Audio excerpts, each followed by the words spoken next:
Welcome to Human Potential at Work, the show where we explore social impact, inclusion, and empowerment of everyone, including persons with disabilities.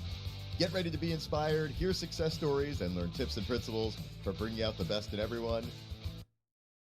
Hello, everyone. This is Debra Rue, and I'm the CEO of Rue Global Impact.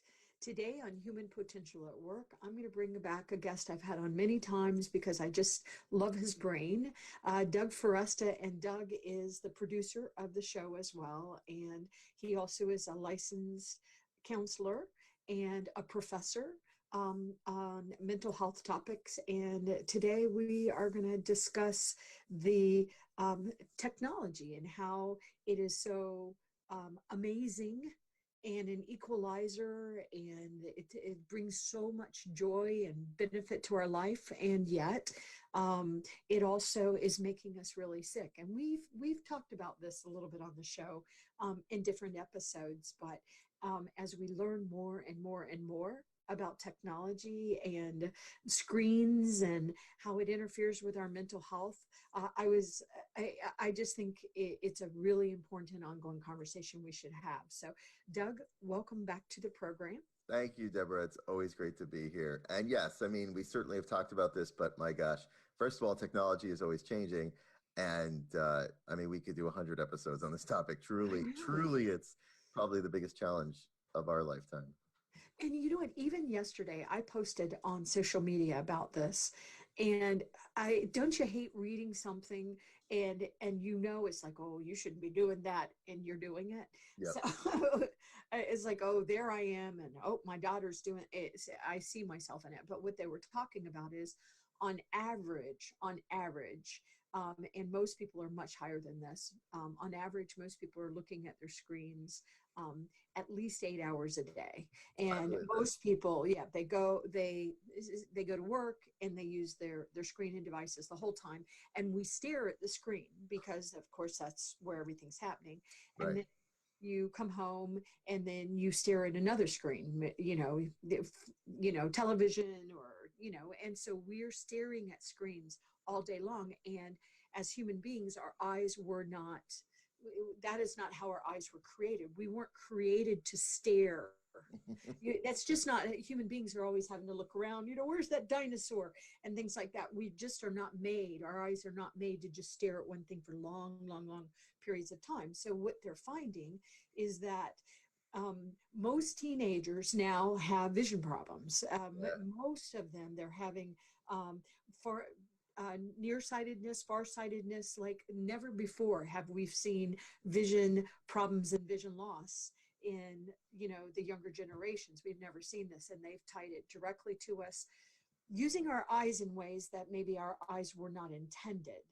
So yeah, no, it makes a lot of sense. And, it's going to be interesting to see as that generation, like when Gen, what is it? Gen Z? Right. I wish we had stopped doing the gens. Can't we? I know. Well, we're going to have to do something because there's nothing after Z. Millennials, right. Gen Zs, Gen Ys, Gen Xs, it's like. Exactly. Right. But as that generation, as that cohort ages, it'll be interesting to see. We don't really know and understand yet what the impact of that is. But one thing for sure is that technology also changes our consciousness. Yes. If you think about originally, like when we, like you said, when we evolved and we came out of Africa at some point, but before, before we had phones and all of that, your consciousness was really limited to what you could see, who you can interact with, your family, right? A few friends. I mean, our consciousness has expanded. And now we can literally worry about the entire world. And we can get so much information coming at us in a way that it's amazing to me that our brains can even process what we have coming at us. I know. And it sometimes, this morning, I choose not to listen to the morning news, which I consider the morning negative news. Right. And my husband loves doing it. So he gets up in the morning, we have an Alexa, and he'll say, Alexa, give me the daily briefing or the news. And then you just get this onslaught of negativeness. It's like this one killed this one and this one, the most horrific things. Yeah, they did. Right. And it just, it makes my hands start shaking. It's so negative. The energy is just so negative. And you can't do anything about it. There's nothing No, you can do I about it. can't. I can't except feel so sad, Right. and at some point maybe scared, and feel like the world is a really negative, bad place, and everybody wants to hurt each other, Right. which I don't believe it. I don't believe that. And then, and I'm not trying. I appreciate Alexa and Amazon, but this is one criticism, and it's not a criticism of them. I understand it's our society right now, but I don't know if you've ever said, Alexa, give me some good news. Right. But I have. Does And it so work? it does. And Alexa will give you some good news. And she, the artificial intelligence will give you a story. So what'll happen is I tried that, and I'll get a really good feeling story. Yay, the world works. Okay. But then I'll ask for the next one. And a lot of And it's times I'll back to repeat that one, and I'll ask 3 days later, and I'll get that same story. And I thought, really? So we don't have enough good stories that all you can give me just yeah. 5 minutes of we're all going to die. We're all Yeah. going to die. And Yeah. I get one pot. And that's, once again, that is not a criticism of Amazon or Alexa, because we as consumers that are consuming this data, everybody's paying attention to what is, they're trying to figure out what we want. And I go out on Netflix and Hulu and others, and I try to look for good stories, powerful stories, stories. They don't always have to be, pie in the sky and blah, blah, Right. blah, but something that is a story that is rich and I can learn from and I can experience. And it's not just, I'm going to come in like The Purge. I never watched The Purge, and maybe it was wonderful, but I don't want a day of we're going to all, it's okay to all just go out and kill each Right. other in the most horrific ways that I never thought of. Thank you for giving the serial killers those ideas. That makes me very sad. And what happens is it triggers my depression and my ADHD to get frantic. So the way my brain works, it's very stressful. And I have a feeling, and you have a lot more education and experience about this, but Doug, it just seems like doing this is making us really unhealthy. Well, I think it's, I think like everything else, we can, fire was a really powerful technology, right? And fire has been used it radically changed our lives. We were able to do things at night. Lots of things. Fire enabled us to do a lot of things and really change our world.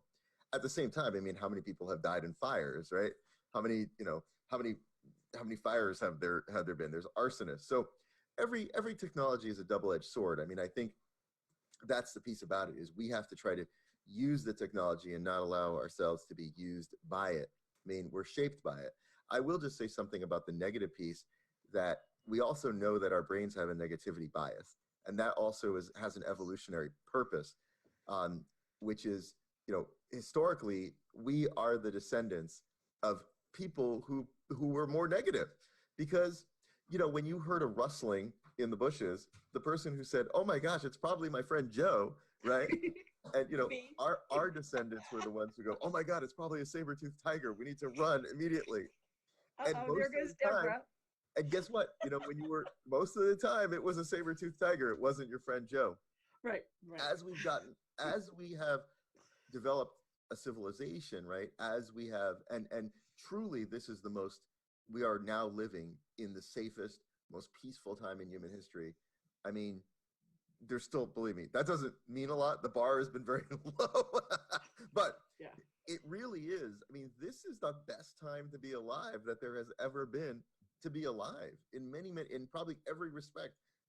Infant mortality rates, um, you know, Disease, disease, being cured, being cured. So knowing what we should eat. right, and yet we, the media, quite frankly, uses and understands that negativity bias, knows that we're conditioned to pay attention to negative news more than positive news. But, and this is where that piece about how do we use technology. So if I'm constantly, I'll tell you right now, my big thing, I don't know why, I have this thing about Iran.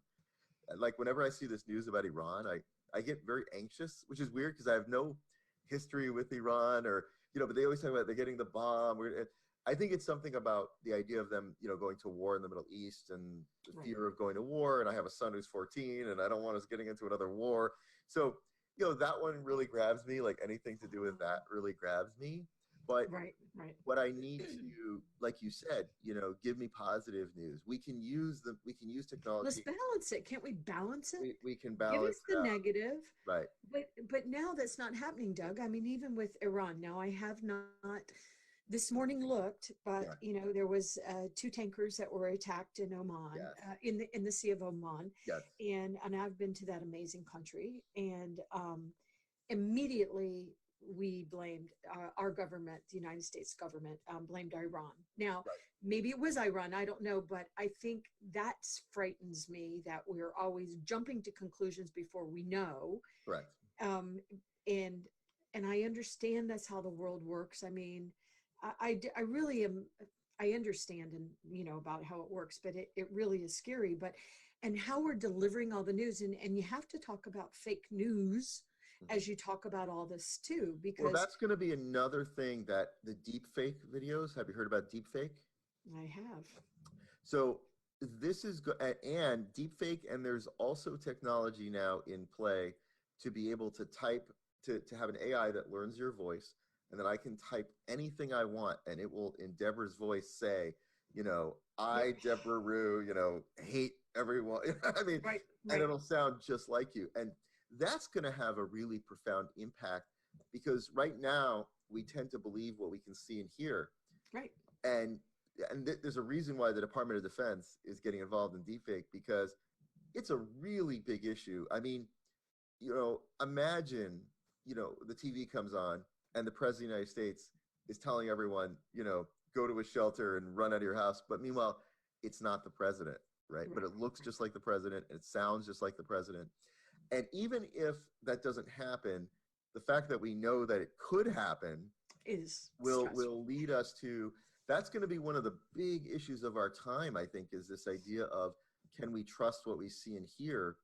Literally, can we trust what we see and hear? And what do we do if we don't know how to trust what we see and hear? And Yeah. I'll give you an example that a lot of people probably have been tracking. I'm fascinated by this because I'm on social media so much, but I'll tell you, I'm actually on social media less. I'm still very engaged in Yeah. social media, but as more and more people are trying to game the social media platforms and stuff, it's causing my anxiety to rise. And I Yeah. have to remind myself, what are you trying to do here? What I want to do, and my mission in life is to really make sure that people understand and value people with disabilities and that what we can bring to society. And a lot of us are becoming disabled, like my husband, and it doesn't blah blah blah. So I have a very deliberate thing that I want to do in my life, Mm. and all of that negativeness and negative news and all this changes and the scary stuff, it just really it distracts me. So I'm conscious of it. So the other day I was tracking what was happening on Facebook, and for anybody that might not know this, there was a video of Nancy Pelosi, who is of the House in the United States, and they doctored it somehow, and they made Nancy look. And I didn't watch the video because I don't want to contribute, so Right. I'm not even going to watch it. And so, but it made Nancy Pelosi seem drunk and stupid and stuff like that, which was exactly what they were trying to intend to do.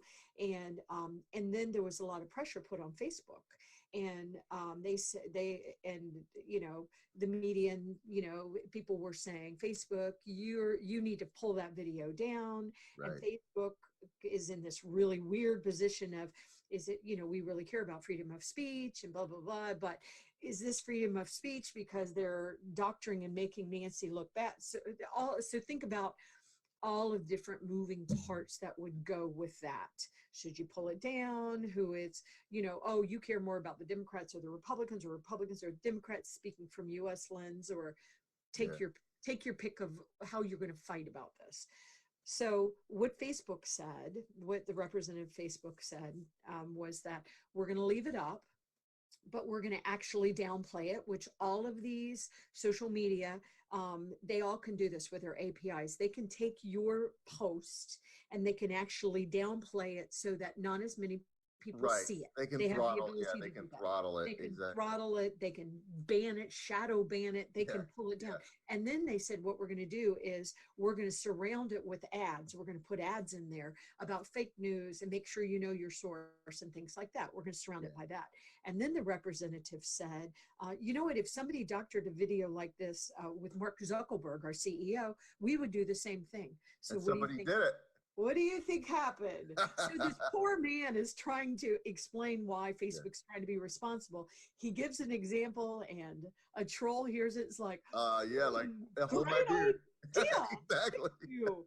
So yes, it happened. So somebody created this video of Mark Zuckerberg speaking very, and I'm going to quote the words from the media, sinisterly about Facebook, about the intentions Facebook has to come and take your children, and you know, it's sinister stuff. And so Yeah.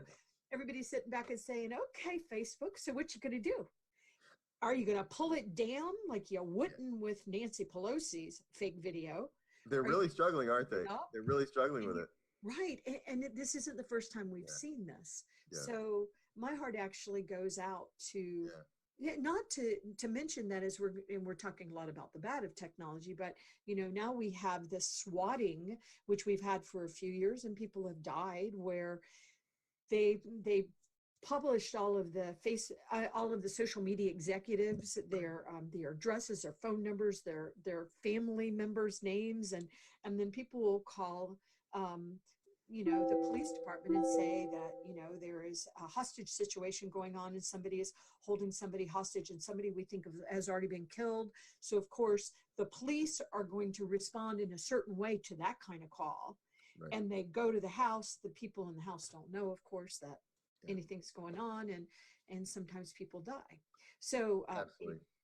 but Yeah, I I know mean, we want to talk about some positive well, things. no, but let me bring this around a moment. You know, there's an old Star Trek episode that Captain Kirk, William Shatner, says. He said that he said we have to be careful as human beings. In a way, this is nothing new. It's just that the technology is getting better, you know. And so what Captain Kirk Right. said in the episode is that he said we have to be careful that our wisdom that our knowledge does not exceed our wisdom. Yeah. And that's where we get into danger as human beings. We can be informed, but not wise. So, for example, I could know that if I drive my car off the cliff, that I'm going to, you know, something bad is going to happen to me. And yet I could still drive my car off a cliff, you know? So we don't, being informed doesn't mean that we're wise. You know, to me, mental health, right, is ideally it's the idea of integrating the right, you know, the right and the left parts of our brain.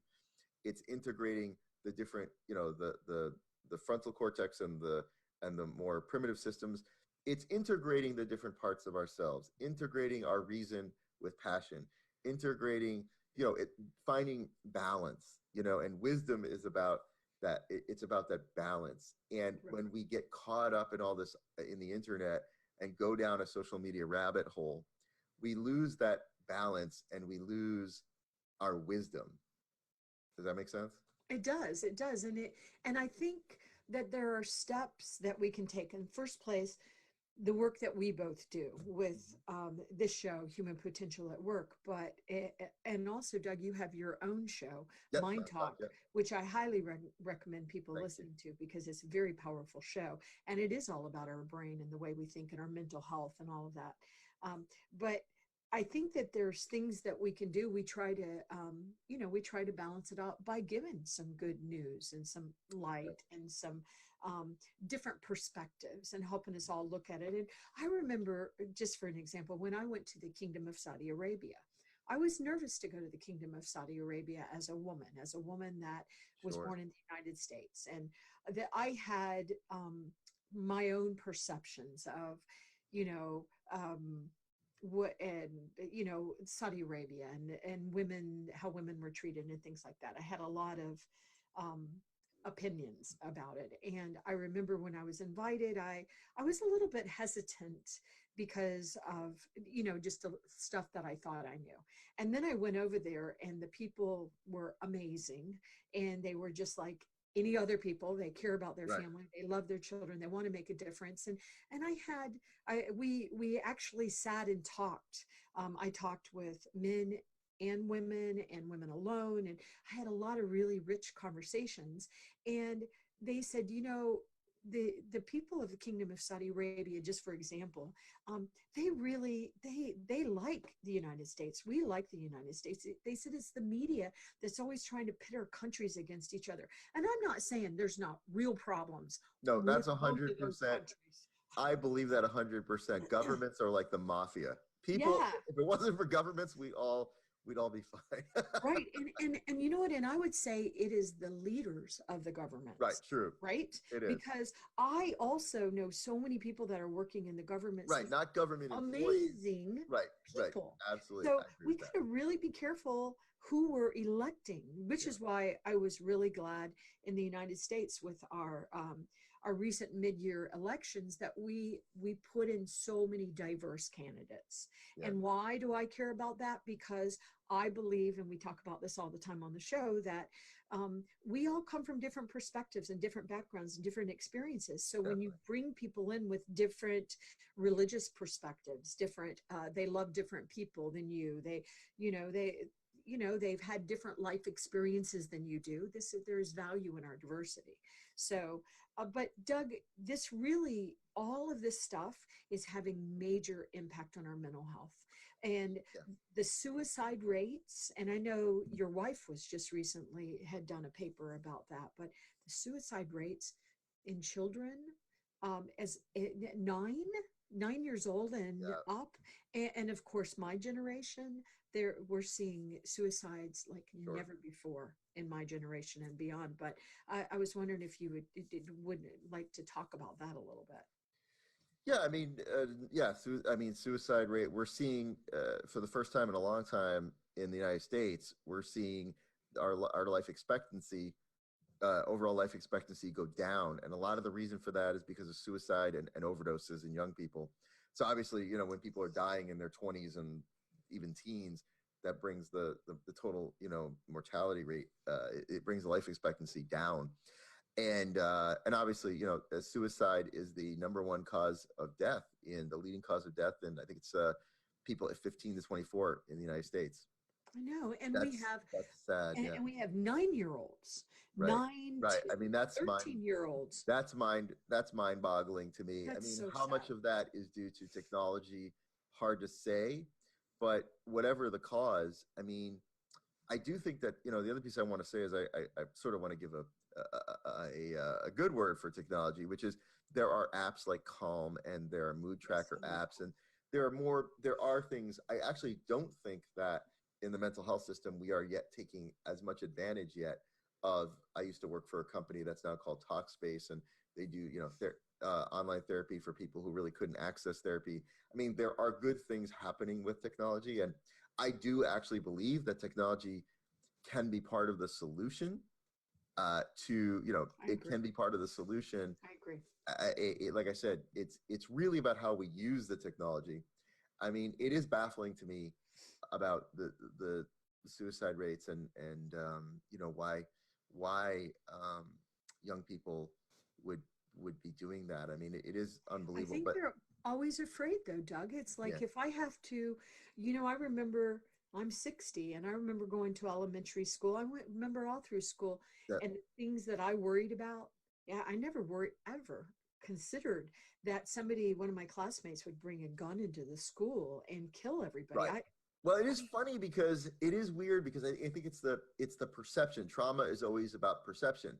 When I Right. was in school, I remember getting under our desk because we I talked remember about, that too. we actually The did Cuban live. Missile Crisis. Yeah. We actually objectively were in more danger because we lived under the Cold War and the threat of nuclear annihilation, which in fact was a more real danger than. I mean, I'm not in any way downplaying school shootings. It's No, horrible, no. but your chances of being killed in a school shooting are extremely low. I mean, for any one given person, it's extremely low. Unfortunately, we've More seen. so in the US, unfortunately. Yeah, we've seen more and more of these US, and it's terrible. But I think, yes, I think that the perception that we're unsafe is greater because of the images coming in through social media. I mean, we don't have, for example, I mean, imagine if we had had Facebook Live during Pearl Harbor. Imagine if we had had Facebook Live on 9/11. We Right, didn't have it on right. 9/11. We don't have footage from inside the towers like that. And I'm glad we don't, because we don't need Me it. too. I'm But so glad we but don't. imagine if we had had today's technology on 9/11. It would have traumatized people a million times more, because we would have had all these images coming at us. And the perception would be that, that, I mean, you're much more likely to drown in your pool than be killed by a terrorist. You know, Right, right, right, you're much more likely to die of diabetes right, than be killed by right. a terrorist. But yeah, I mean, I think you're right. I think the perception, I think technology contributes to a perception that the world is extremely unsafe. And like you said, but we know that technology is also amazing and it's doing all these That's wonderful right. things, and That's right. it's definitely creating wonderful equalizers and reducing barriers for people with disabilities and That's right. people in poor countries. I mean, there's you can't assume that a small developing country um, isn't going to be as innovative as a developed country, because we're seeing such wonderful, amazing Yeah. developments coming. And those are the kind of stories I like to read. I like to read about the young man in Africa that saw that his family was starving to death because they couldn't get water. And Right. so he figured out how to create these windmills so that they could, bring electricity so they could Yeah. get the water, and they could. And so those are the stories I really enjoy, those things. But I also, we talk a lot to corporations that are dealing with all these issues in the workforce. That's right. And I'm People, glad you brought that they're up. That's afraid right. their productivity is going down, Right. creativity, innovation. You can see, sometimes you can tell that something's seriously going on with maybe a coworker you care about, but do you say something? And how do employers support the employees and the team members, and in these times of such change? And I'll say one more thing, that I'm always impressed by the younger generations. I really am always impressed. And there is a very interesting trend happening with the younger generations, in that they're going away from the smartphones to just flip phones that don't have as much computing capabilities. Yeah. And they are saying, I'm unplugging. I'll see Yeah. people say, hey, I'm unplugging for 72 hours. So see you Yeah. on the other side. People are like, wow. So now it's almost becoming cool Right. not to be on social media or on that Right. screen every second of the day. And that, I think things like that are promising. I agree. And I'm glad you brought up the workplace, because um, the workplace, is another thing where, I mean, I remember a time, and I know you do too, Deborah, when you went out, if you left like for lunch or whatever, nobody could reach you till you got back. Like, nobody knew where I you do were, remember that time. right? No cell phones, No no, pagers. no I remember pager. being so proud of wearing a little pager around. Oh, I'm so important. They got to page me. Oh, Right. crap. That's I right. have a pager. They can find me anywhere. That's Darn right. it. Pagers came like in the 80s, I think. That's right. And, you know, now we're so much more plugged in.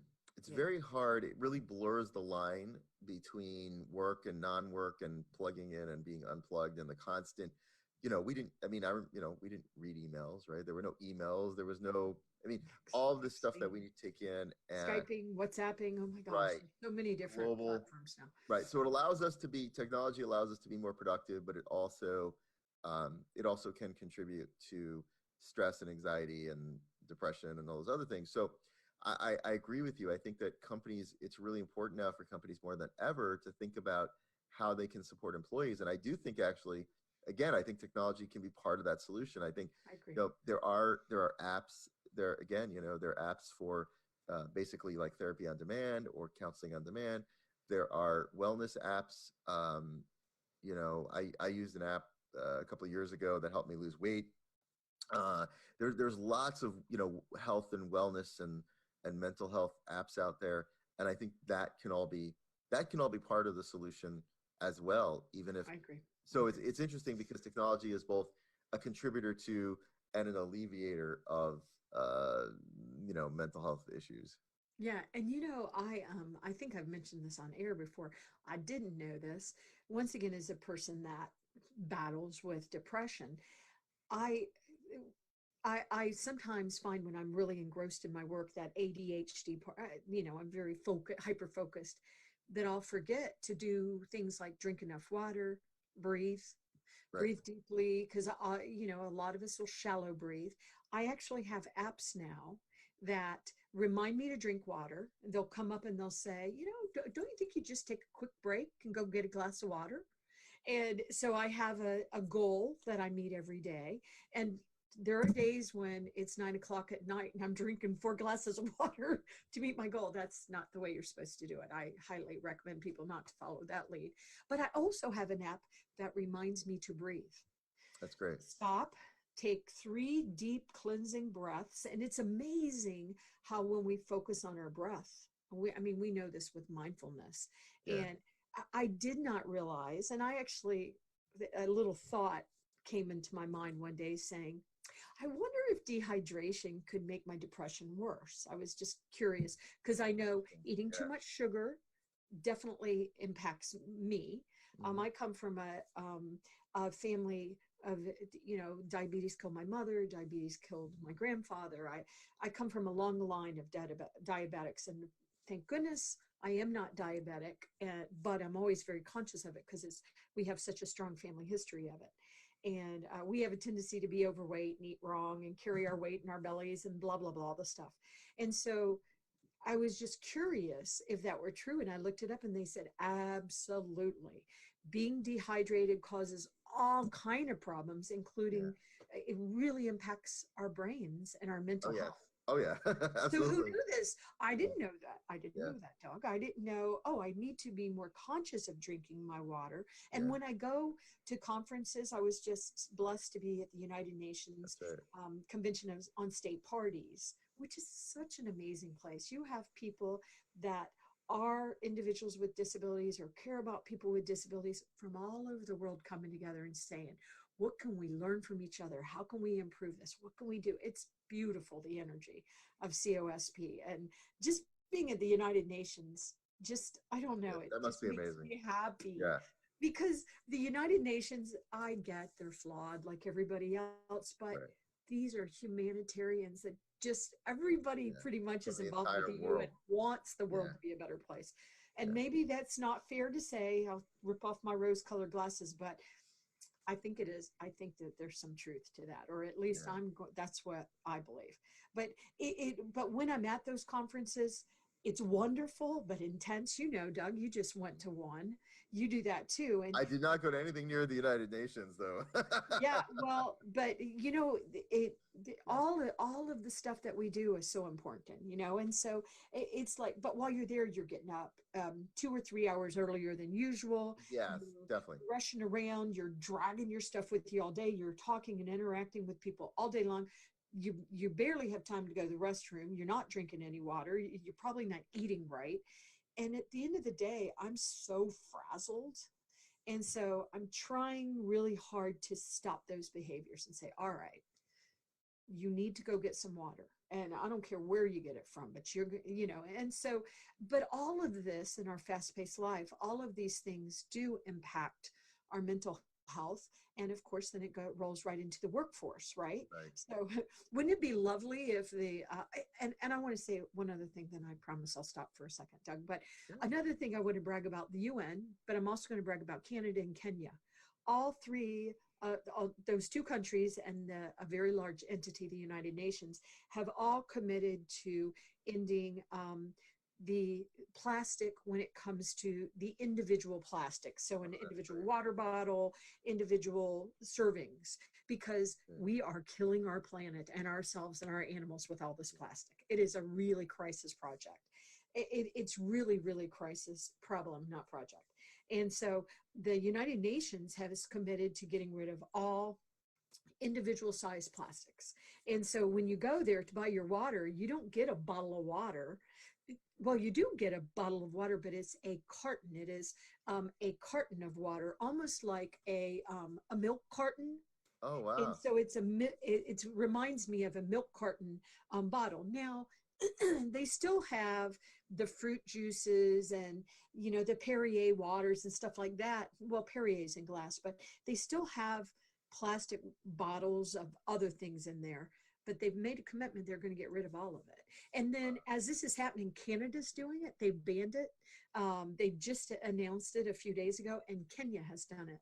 Wow. Bless Kenya. That's wonderful. So there's, I think there's a lot to be hopeful about, but all of these different things really matter when we're trying to balance our technology. And I don't want you to take away my technology. I don't want you to. Yeah, I don't think that technology. I mean, I don't think that's the takeaway from our conversation Right. today. Like I said, it's really about we have to learn how, you know, we have to learn how to use the technology in service of humanity instead of losing our humanity to technology. And that's, Ooh, well said. yeah, and that's been the case really since the dawn of time. It's just that now it's just getting more and more complex, you know? Yes, it really is. And so, Doug, as a professor, you have young students that are working to be mental health professionals. What are you hearing from them? What are you seeing in the classroom? What are you, because these are the young Yeah, people. they're not particularly enamored. I think I don't see these young people being particularly enamored by technology per se. I think it's just part of it's part of the air that they breathe. So they're, you know, they're used to it and they're comfortable with it and they're digital natives, right? But I don't think that, like you said, I don't think they're as enamored. I'm not seeing them being as enamored necessarily by technology. It's something that they use, but it's just part of their lives in the way that you get in your car and you drive. But imagine, I think we're more enamored because we remember what it was like not to have it in the way that I could imagine, Right, you know, right. when cars first came out, like we're not enamored by the technology of a car anymore. You might love your car, but you're not enamored. Oh my God, I can drive a car, right? Like, but imagine Ooh, those I first, have a car. but imagine I that have first a car. generation, that first Right. generation I, that yeah. remembered, you know, driving a horse and buggy, riding a horse and buggy. I would imagine that they were probably pretty impressed by the idea of, you know, this form of transportation. Same thing with planes. You know, we don't, you know, we don't think about it anymore. We don't. I still do actually, but I still think it's kind of amazing that we can do that. But so yeah, my perspective, my experience is that they are not enamored with technology. They're comfortable with it, but they don't see it as a be all end all of their existence. You know, they see it as tools that they can use. And I'm really hopeful for this next generation. I think I think that, so.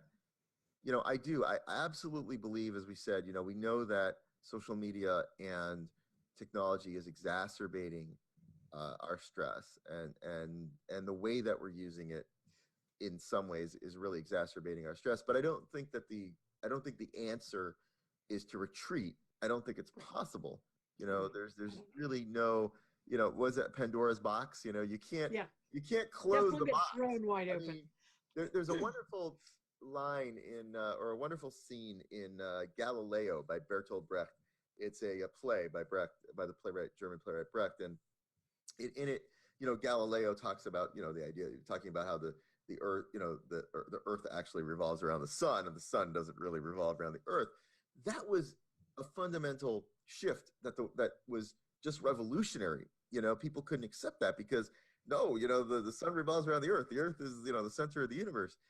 And I remember, so there was at one point they're telling Galileo, they're like, well, why can't you just forget about this? You know, my parents are going to be just, you know, you can't do this to people. Like, it's going to shatter our world. We're not going to be able to live because, you know, this is just too mind boggling. And can't you just kind of forget about it?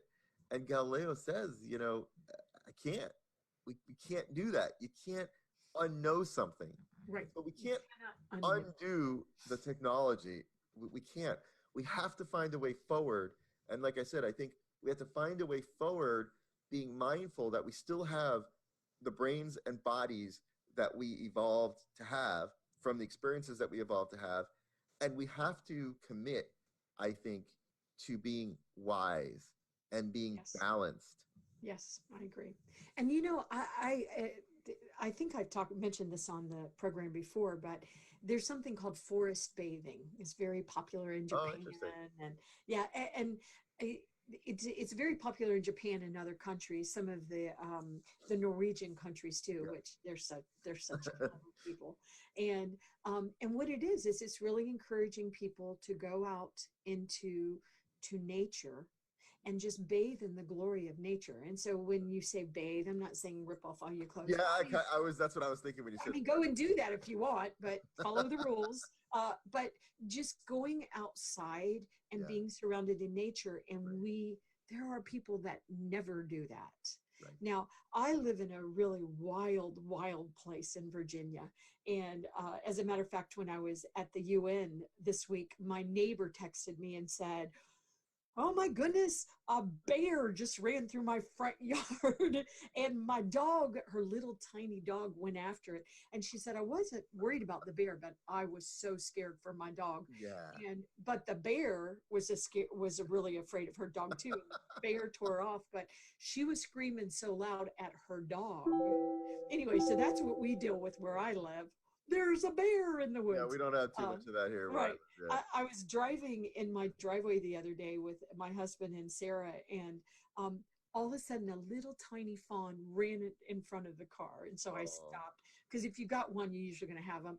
And then we went down just a little bit more our driveway, and there was a tiny little fawn just yeah. frozen in fear. And she just, I don't know if it was a girl, but the little fawn just froze there and looked at Oh. us and looked at us and thinking, what do I do? What do I do? I'm not sure. And then finally got her wits and ran off. But Oh, so a deer has given birth in our yeah. woods, which is so cool. Anyway, Oh, but I think sometimes, especially someone like me with ADHD and yeah. the way the good parts of all of that, I have to sometimes get away from this technology, get outside, Right. breathe air, That's part of listen to wisdom. wind. That's part of wisdom. Right, Part of right. wisdom is knowing when it's time to turn the computer off, knowing Yes, when it's time to shut off to the shut off the devices. phone.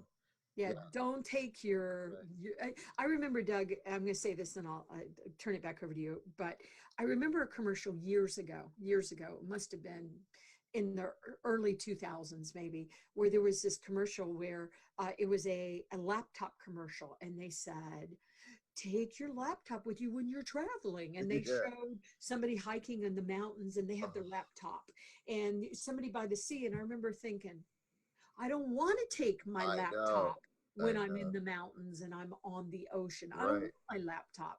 And I just remember thinking, I don't like your commercial because I love my laptop. There's another commercial where a lady gets a box and she's so excited. She's like a kid. She sits down on the floor and starts ripping it open, and it's her new laptop. I am like that. I love my technology. But please, I don't want to take it up on the mountain range. I want to enjoy the mountain range, Right. Right. and I can try to take pictures so everybody else can enjoy the mountain range, but you're not going to capture the beauty and the amazingness of nature like I if you agree. experienced it yourself. I agree. So yeah, it's like you said, it's when to unplug, but it's also knowing that there are apps out there that can be helpful. There are great podcasts like yours.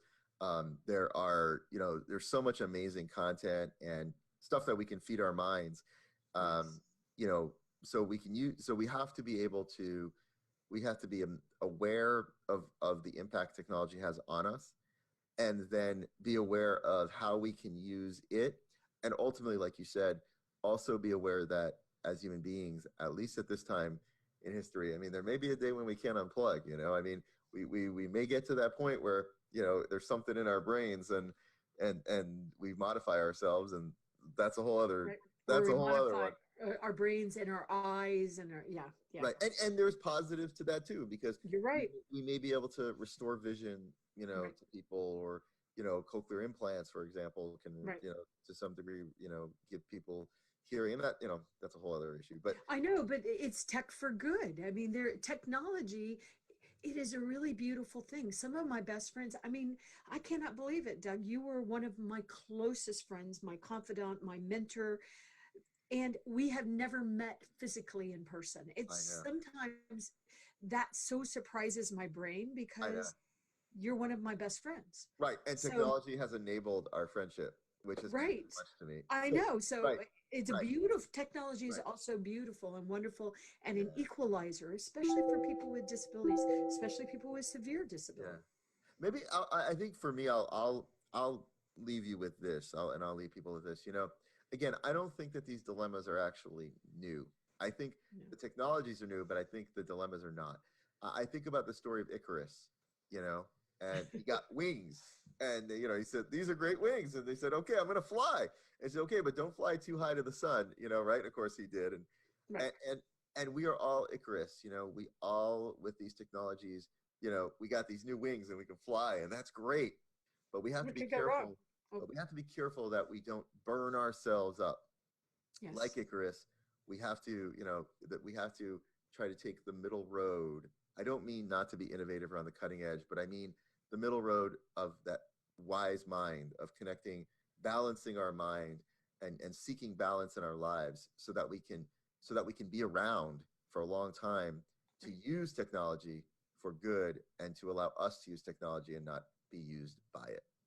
I agree. And I will also say in my closing notes that not only do we need to protect ourselves, like some of the things that we talked about on the show, you know, being conscious of drinking water and eating right and being mindful and forest bathing and just getting outside sometimes, but employers also need to be mindful of this and they need to keep reminding their team, Yes. please go outside and just take a break, and they need to have natural areas where we can do that.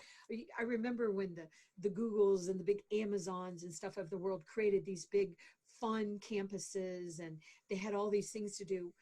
Employers need to help push us outside. You know, they need to encourage us to do it. And then we also, you don't have to do this, but it's good to be mindful of those around you as well. You know, I mean, you're a close friend of mine, Doug, and I'm mindful of where you are. And I remember when Josephine, your daughter, was born, and she was born prematurely, and you had another little baby at home, and she was in the NICU for a month or you know, Yeah, about and a month. Yeah. right. And then you and your wife were anxious and you weren't sleeping.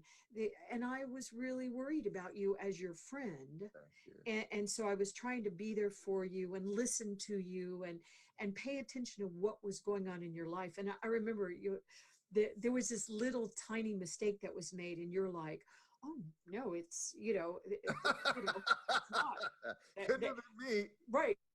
And you were so empathetic about who we thought accidentally made it. It was a stupid little thing, but and then you realize that it was something you forgot and you start beating up on yourself. And I'm like, Doug, just want to remind you that you haven't slept a full night in 3 months.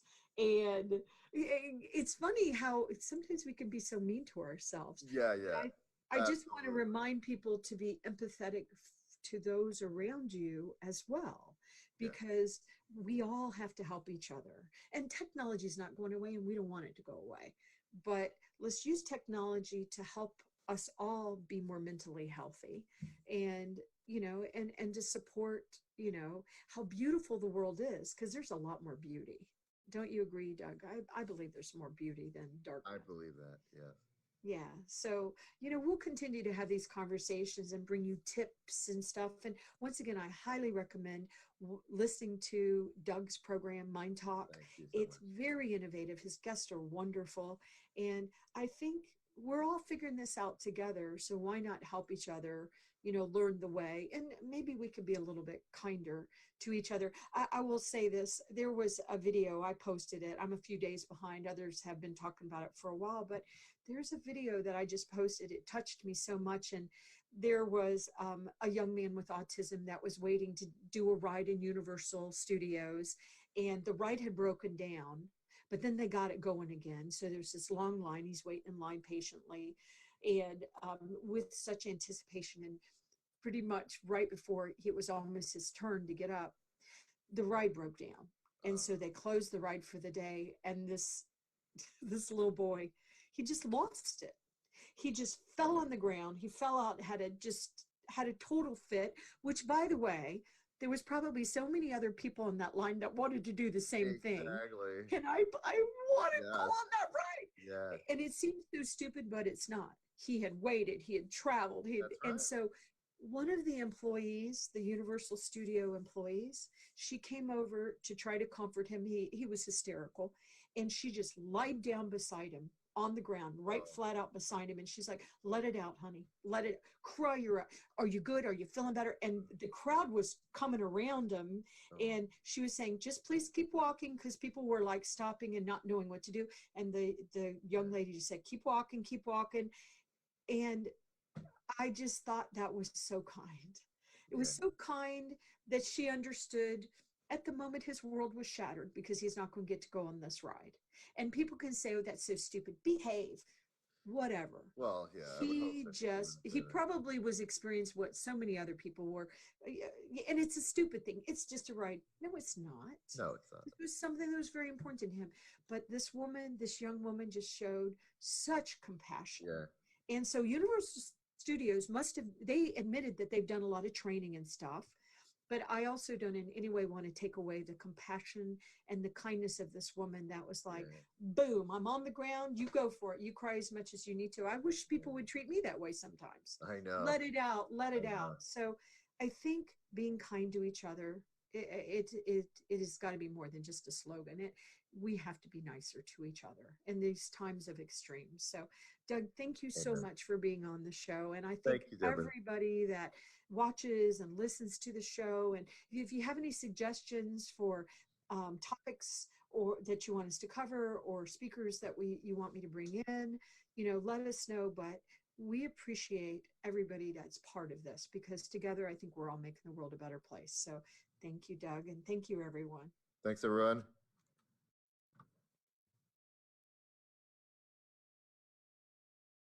Hello, everyone. This is Deborah Rue, and I'm the CEO